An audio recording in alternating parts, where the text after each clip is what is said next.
அவர்களை கர்த்தர் உயிர் பெற்று எழும்பும்படிக்கு கிரியை செய்கிறவர். அங்க எசேக்கியேல் 37ஆம் அதிகாரத்தை கொஞ்சம் திருப்புங்க. அந்த முதல் வசனத்திலிருந்து வாசிங்க. தீர்க்கதரிசியினுடைய பொறுப்பு, தீர்க்கதரிசியினுடைய நிலைமைகள் என்னன்னு பார்க்கலாம்.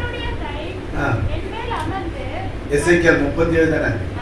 கர்த்தருடைய கை என் மேல் அமர்ந்து கர்த்தர் என்னை ஆவிக்குள்ளாக்கி வெளியே கொண்டு போய் எலும்புகள் நிறைந்த ஒரு பள்ளத்தாக்கின் மேல் நிறுத்தி அவைகளின் அருகே சுற்றி நடக்க பண்ணினார். நல்லா கவனிங்க. பாருங்க, ஒரு தீர்க்க எரேமியா எசேக்கியேல் தீர்க்கதரிசி கொண்டு போய் விடுறாரு. எங்க விடுறாரு? எலும்புகள். இந்த தீர்க்கதரிசனம் பயங்கரமா இல்ல? கேட்கறதுக்கு நமக்கு எப்படி இருக்குது?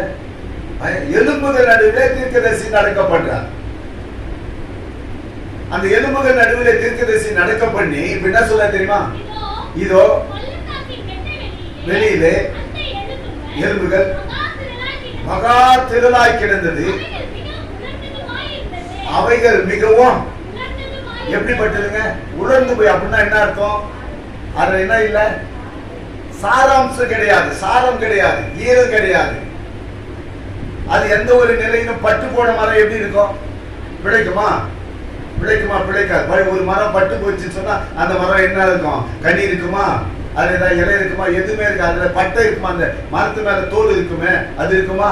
இருக்கவே இருக்காது. ஏன்னு சொன்னா பட்டு போச்சு. இந்த நீங்க அப்படியே பாத்தீங்கன்னா அங்க ஒரு மரம் இருக்கும், பட்டு போன மரம். அந்த பாத மரம் ஒன்று இருக்கு, நிக்க வச்சு. அதுல என்ன தோல் இருக்கா? அப்படியே அந்த தோல் எல்லாம் பட்டை உறிஞ்சி எல்லாம் இதுவாயிட்டு எப்படி இருக்கிற? அது எதுக்குமே உதவாது. இப்ப அது எதுக்குதான்? வெட்டி அக்கினியில போட்டு அடுப்பெரிக்கலாம், இல்லை எரிச்சு விடலாம். அதுக்காக தான் அது உதவும். அதே போலதான் அந்த எலும்புகள் இப்ப என்ன பண்ணுது? உலர்ந்து போயிருக்கு. எதுனால? எதுக்குதான் உதவுமா? எலும்புகள் என்ன உலர்ந்து போன உதவுமா? உதவாது. ஆனா ஆண்டவர் என்ன சொல்றாரு பாருங்க.